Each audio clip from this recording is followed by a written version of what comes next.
right, and welcome back to the channel. Why isn't this in my garage? Ken and I put together a kind of cool car for the spooky October, and in front of us we have a 2009 Lamborghini Gallardo Rancho Borealis. Not a Rancho Atlas, a Rancho Borealis. So basically, in anybody else's language, it's orange, but you know, if you want to sound real fancy and you want to sound like you know Lamborghini, it's a Rancho Borealis. Also, if you want to sound like you know what you're talking about Lamborghini, it's not Gallardo, it's Gallardo, because it is Italian. They don't pronounce the L's, they pronounce the L's as a Y, so it's Gallardo. But on to the fun stuff.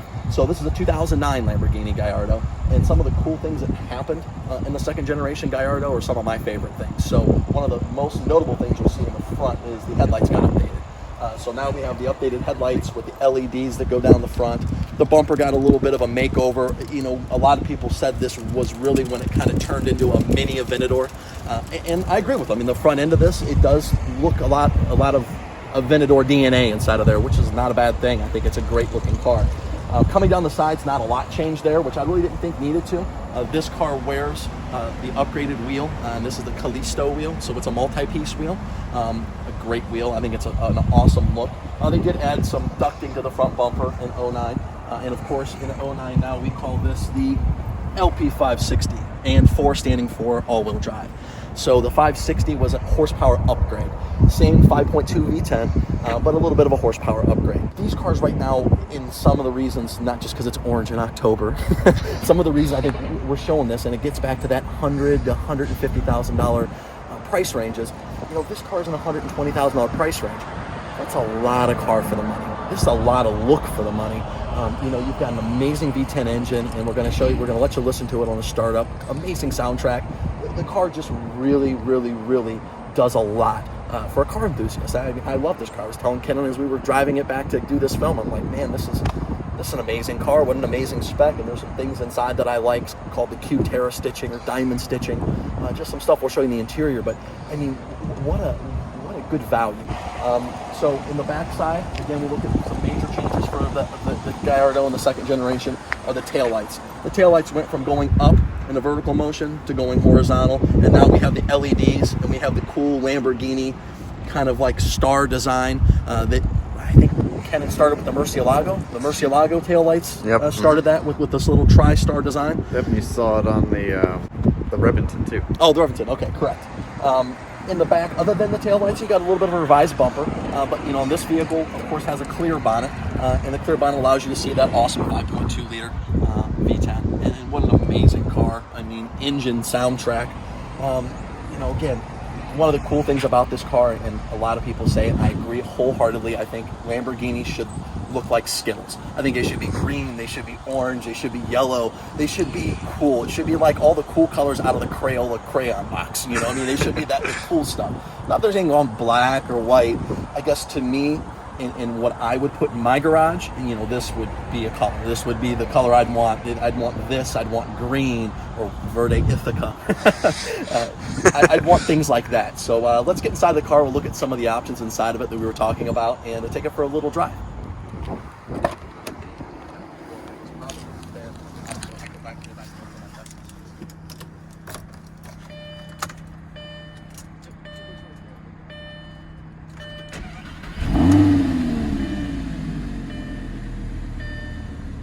Okay, so now we're inside of the Gallardo, and here's some of the things that we were talking about. So Lamborghini has what's called a branding package, and without that, you don't get the Lamborghini on the dashboard. And I know it sounds really trivial, but I think it's a must option. I think that without it, the dashboard kind of looks plain. Previous Gallardo had plastic buttons here, which, I mean, were just chintzy, to say the least.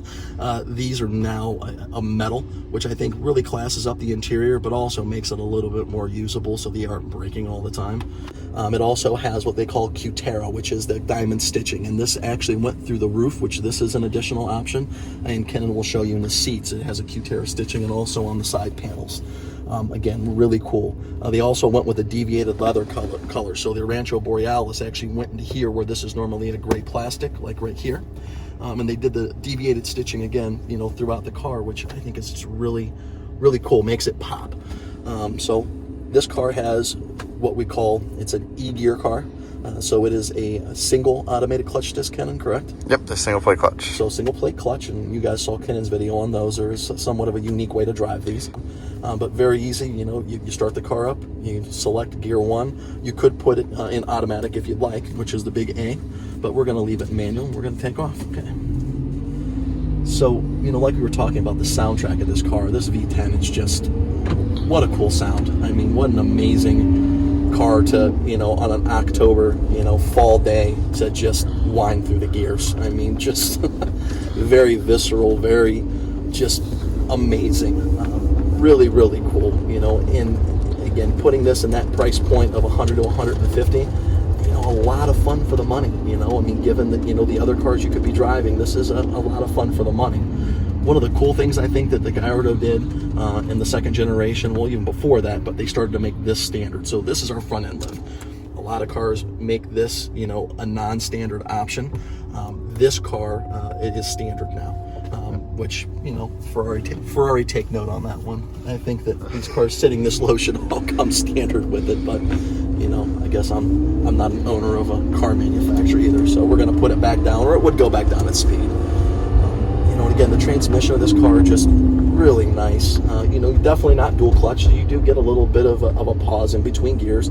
Some people like that. In this car, I think it's kind of it gives it a kind of different feeling. You almost don't want it to be smooth. You almost kind of want it to like ratchet back a little bit to give you that extra feeling of speed, I guess would be the word. It's just raw. It just feels a little just raw. I mean, and just again, inside of this price point, this checks a lot of my boxes. It definitely doesn't check a daily driver box, even though people do daily drive them. It is all-wheel drive. I'm sure there are people that put ski boxes on them and go all year long. I don't know if I'd be one of those people, but I definitely could be done. But it definitely checks a lot of boxes that the Porsche checks for me. In a lot of boxes the Porsche doesn't. We talked about the Porsche and how it's kind of a mundane looking car. Or the Lamborghini, it's Italian, and Italians love flair, and this has flair. This has lots and lots of it. Very exotic looking, very exotic sounding, and exotic driving. I mean, the drive feel is very nice. The suspension's very taut. A lot of thanks for that, of course, goes to Audi and all their engineering that went behind the Gallardo. Just one of those cars that you look at and you really remind yourself, I've said this before on other cars, this car looks a lot more than $120,000, $130,000. This looks like a $200,000, $300,000 car, and it drives like one. So I mean, this to me, if it was something that were coming in, and again, my budget was $100,000 to $150,000, this is definitely something that you need to consider. You need to look at if you haven't. So just did the front end lift again, which I think is amazing. Such a great feature. Such an amazing feature. So, some of the downsides I would say of the Gallardo is I've been trying on all these videos to do some downsides. So, some downsides. Downside number one, the infotainment center is just, it's lackluster. I mean, I'm not going to put it any other way than that. It's old Audi technology, or Audi, sorry. The only other thing I would say that I really don't care for on the Gallardo is the steering wheel. And the steering wheel's thickness is good, and maybe this is just me. I mean, but it's just plain, and I guess I would have liked to see a multifunction steering wheel. It would have been nice. Those are a couple of the points that I don't particularly care about. They aren't really points that are going to change if I would purchase this or not. You can upgrade radios, you can upgrade steering wheels. If this had the carbon fiber steering wheel, I think it would definitely be better. Again, given we're trying to start doing more cars in the $100,000 $150,000 range, give us some ideas. Maybe you have some suggestions that we haven't thought of. And if we have one in stock, which being we have 300 exotic cars in stock, I'm sure we do. We'll review it. We'll definitely put it out there. I'll give you my thoughts on it. Ken will give you his thoughts on it. And we'll keep going. Or maybe we should start doing something else. Getting into wintertime, maybe we'll start reviewing some SUVs and some of the cool SUVs, or let's just call them winter vehicles. That can be had inside of a particular price point. So definitely thanks for watching. How to get a hold of me, Arthur the Car Guy, on Instagram, AK@MGMSL. For my email, and you can always call the dealership. Be happy to answer any questions. And until next time, thanks for stopping by.